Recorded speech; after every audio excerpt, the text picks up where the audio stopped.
This week, we're talking about avoidance. You are listening to Love Your Job Before You Leave It, the podcast for ambitious, high-achieving women who are ready to stop feeling stressed about work and kiss burnout goodbye forever. Whether you're starting a business or staying in your day job, this show will give you the coaching and guidance you need to start loving your work today. Here's your host, career coach Corey Lynn. Hey, y'all. Happy Wednesday. I'm in such a good mood. I just wrapped up the very first call of the Satisfied as Fuck group that I am running this summer and for the next 6 months. And I'm just so excited about everything that we're working on and everything I'm going to teach them. And I'm so excited to share some of the learnings that come up in that group with you. I'm teaching some new stuff and working through some new concepts with these clients, and I'm super prepared to get my mind blown just as much as they're getting their minds blown by the things that are going to happen inside this coaching container. One of the things I was talking about with them today was the idea that hard things can be fun, but that also things don't have to be hard for them to be worthwhile. And that kind of kicked off a conversation where we were talking about, like, when we don't want to do something, like, is it because it's going to be hard, or is it because of our other thoughts about it? And that really got me thinking about the idea of avoidance and like why we avoid things, and specifically why we avoid things that we want to be doing. And I wanted to talk about y'all with that today because I think avoidance is something that happens to so many of us. I'm a coach and it still happens to me all the time where I will catch myself avoiding a task, usually something I want to do, but that for some reason I also don't want to do. So let's get into it. I think that there are a couple reasons that we avoid things, and this can be all kinds of stuff, right? So it could be career stuff. That could be a big project you're working on. Sometimes it's even like a big project that we like really worked hard to get, like to have it be ours and to have ownership of it. But then like when we go to work on it, we're like, why did I fight so hard to get this? It's going to be so hard. It's going to be so terrible, etc.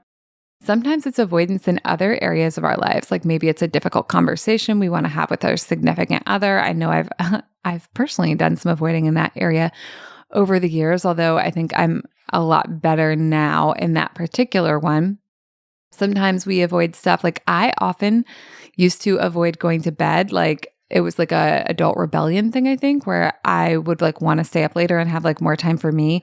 And so I was avoiding going to bed, even though I also really wanted to get lots of good, yummy sleep. So whatever it is for you, there may be a lot of different things you're avoiding, but let's kind of just think about one that you're going to think through as we talk through the talking points of this podcast, and you can use them to figure out what's going on with that thing and how to move forward with it if that's what you decide you want to do. So I think there are two main reasons we avoid things. One of those reasons is the thoughts we're having about the thing, right? So if you have that big work project that you fought really hard to get, but now you're having thoughts like, fuck, I have to do a really good job at this. If I fail, I'm going to look bad. I really fought for this. And if it doesn't go well, like I might get demoted, I might get fired, I'm going to embarrass myself. So those are all going to sound really true, but they're thoughts that we're having about the work. And even though they sound like they're going to help us be responsible and do a really good job, they don't. And what they often cause us to do is avoid the thing instead. It's like part of our brain thinks doing the thing is dangerous when really it's like us not doing it is more dangerous to like, or more likely to create those outcomes that we don't want. But our brain didn't evolve for like sophisticated things like work tasks. That evolved for kind of more physical threats. And so when something seems dangerous to us, even if it's like intellectually or emotionally dangerous, our brain wants to avoid it. It doesn't want to go there. And our brain has a really strong like ability to create associative connections. So if we're having negative thoughts about something, we're probably not going to want to do it also because anytime we think about it, we feel bad. We don't like feeling bad. So we want to, go in the opposite direction. Even though working on the thing and doing a really good job would ultimately create good feelings, it's like our brain's like doesn't even want to go there. So that's one of the reasons we avoid is because the feelings we're having, the thoughts and feelings we're having about the thing we're avoiding. And then the other reason I see people avoid stuff a lot is because they have added a lot of extra steps or complications. So sometimes it's like we have one thing, but instead of just doing the one thing, we add like 6 or 7 other things, right? So if you have that one big work project that you fought for, but then you're also piling on 6 other things, you're like, well, I have this one big work project, but I also have to like check all my emails, and I also have to like manage these 3 other projects, and I also have to go to all these meetings. Sometimes when we stack all this stuff on it, it makes it harder to do. Sometimes when we're not just considering the task itself, but we're kind of lumping it together with a bunch of other stuff, or we're like, oh, well, I can't just get started on the project because like I have to do a really good job on all the parts of it. It's like we make the thing too big. We make it so big that then our brain doesn't want to do it. It wants to avoid it because it's like too many things. So either way you slice it, these are both like our brain thinks it's going to be unpleasant, right? Our brain either thinks it's going to be unpleasant because of the meaning we're assigning to the thing, or our brain thinks it's going to be unpleasant because our brain has tacked on these other 98 things that we also need to do. And now it's like too big of a task for our brain to want to think about or figure out how to do. So when we break it into these 2 categories, I think it makes it much easier to solve. So if it's the thoughts we're having about it, we need some better thoughts, right? And this isn't about gaslighting yourself or bright siding or doing toxic positivity. It's, as we always talk about around here, it's about finding a thought that is believable, but just a different believable thought from the negative one your brain's having, right?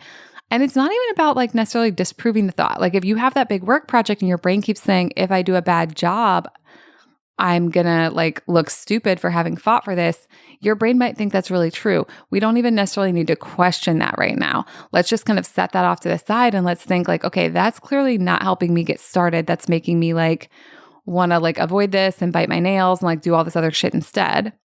So what could I also think that's true that would help me to just get started?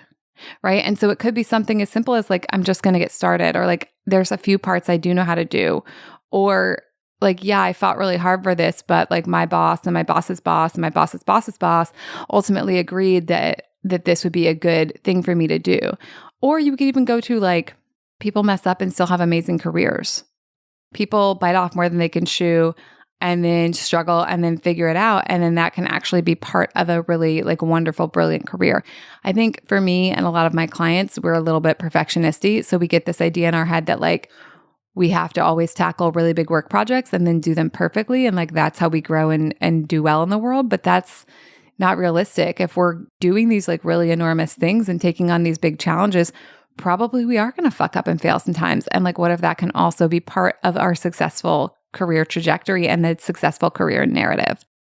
But we don't want to focus on that part because focusing on that part is going to make us want to just avoid. Okay, so that's the piece about the thoughts. If we're having like negative, terrible thoughts about something, we're probably not going to want to do it. We're probably going to want to do something else instead, something our brain thinks is fun or easy or just preferable for whatever reason. Okay, but then the second piece, right? So like, let's just say you have that really big work project and you were thinking, if I fuck this up, I'm going to get fired. And that makes you want to like go get a coffee instead of sitting down to work on it. Now we've switched that to a thought like, it's just, one thing and then another thing and then another thing. Or a thought like, I've done a lot of great work, so I can probably figure this out too. Okay, so that's that piece. But then when we go back to the other piece, you may still be looking at the project as like a whole, and maybe it's huge, or maybe you're like looking at the project and looking at all this other shit you also have to do. And like your brain's getting overwhelmed. It's thinking about like how to balance all these priorities. So if that's the case, we need to be able to break things up into smaller parts. And a lot of times when we're avoiding something, one of the keys to not avoiding it is to pick a small, doable piece of it. So we've talked about this before in the idea that I have about too small to fail, which is choosing a task that's so small, it's literally easier to do it than it is to avoid it. So this may be the case where like you're thinking about this big work project and you're like imagining the whole of it. And when you imagine the whole of it, it's like your brain's like, this is like trying to climb like a sheer rock face with like no little handholds. And then it's just tired and it like wants to do something else or like lay on the floor and cry about it. Speaking from personal experience here, that's what my brain is like 100% of the time. Well, maybe not 100%, but it does this a lot. Anyways, so instead it's like, what's the easiest part? What is the thing we can get started on? So there is sometimes this idea that like do the hard part first. And like, I'm not going to lie, I do that a lot because my brain likes to get things out of the way and then be rewarded later. But when we're overwhelmed, when we're like feeling avoidant, when we're like not wanting to do something, just getting started by doing the easiest piece can be really helpful, because even that hardest piece, if you're trying to get that out of the way, that might be too big. That might be feel too hard, and your brain might want to really avoid that. So we're going to switch our thoughts to more helpful thoughts. They don't have to be super positive. They can be like kind of neutral. They can be kind of playful. And then we're going to think about like, what's the easiest part of this to tackle, right? I don't even have to know all the steps. Like, let's say I'm trying to work on some really big project and I don't even know what it's going to take, but what do I know? What can I get started on? What are the pieces that I can go ahead and move forward? Because a lot of times we figure out the answers to those other parts by moving forward the first parts. And sometimes the other parts aren't even necessary, but we get so overwhelmed by the idea of them that we just avoid the whole thing. If your brain is anything like mine, maybe it gets overwhelmed by like what I'm going to call like the everythingness of life. It's like there's always more to do. There's always more dishes to do. There's always more laundry to do. There's always more difficult conversations to have. There's always more chores. There's always more physical therapy. You know, my body's going to get hungry and then I have to feed it again. And I get what it's like to be in that headspace and to feel overwhelmed by all of it. And when we feel overwhelmed by all of it, we may want to avoid any of it. But at any moment, if we choose a thought that feels more helpful and choose a small thing to get done, we can get it done. And we don't have to get everything done to get something done. So giving yourself permission to be incremental and to get one thing done or a few things done, or just to move forward a little bit on something, that's going to help you step out of the avoidance and step into action. And guess what? Once we're in action, a lot of times we're like, you know what? It wasn't that bad. Or even if it was really hard, sometimes we're like, that was really hard and I did it and I'm a badass. And once we're in action, it's easier to take more action. It's easier to keep going. We get momentum and we prove to ourselves that we can do things, whether we prove that we're doing hard things or whether the things turn out to be easier. And from that headspace, I think it's just so much easier to keep going. So to sum that up, when you're in avoidance, figuring out a way just to get started is so helpful. And the key ways that I see to do this are looking at the thoughts you're having about the thing you're avoiding. And if they're unhelpful, choosing more helpful thoughts. And then the second thing is looking at what you're trying to accomplish. And if you're trying to accomplish like 58 different things, picking just one thing to accomplish and starting there and just doing it versus focusing on all the various pieces. And here's the thing, I like to strategize and optimize as much as the next person, and I want to pick like the most useful thing to do first. And sometimes I'm able to, but sometimes we don't know what will be most useful. And in that case, just picking anything and getting started can be so helpful. Because guess what? Sometimes you're going to pick something and you're going to get started, and then later you're going to be like, that was not the ideal thing to do first. But guess how you get that knowledge? You get that knowledge by picking something, doing it, and then evaluating. And a lot of times people who know how to do things really effectively, they've learned that by doing them. Yeah, sometimes you can like learn by book knowledge, and book knowledge is great. And like I'm a total book person and I love that shit. And also there's a lot that can be learned just by doing. There's a lot that can be learned by being willing to do things wrong or not the best way. And that knowledge, like once you have it, you have it. But in order to get it, you got to do something, right? And so again, the things that block us from doing something are usually we're trying to do too many somethings, or we're trying to do something while having shitty thoughts about it. So choose some thoughts that feel good to you and that help you show up to this thing you're trying to do. And then just pick a little bit of it to show up to and do. And then as always, praise the shit out of yourself. When you want yourself to do more of something, you got to like praise yourself for that. You got to show yourself that that's something that you value, and that that's something that when you do it, you're going to be proud of yourself. Because if you do it and then shit all over yourself about how it's like not enough, or like it wasn't hard, so you shouldn't have avoided it, that's going to make you feel bad. And that's going to create that associative connection between doing shit and feeling bad. And then of course you're not going to want to do anything. Of course you're going to want to avoid everything. It makes total sense. So let's set your brain up for success. Choose some helpful thoughts. Choose some small, discrete steps to get started on, and then give yourself a fuckload of credit. You're doing a great job.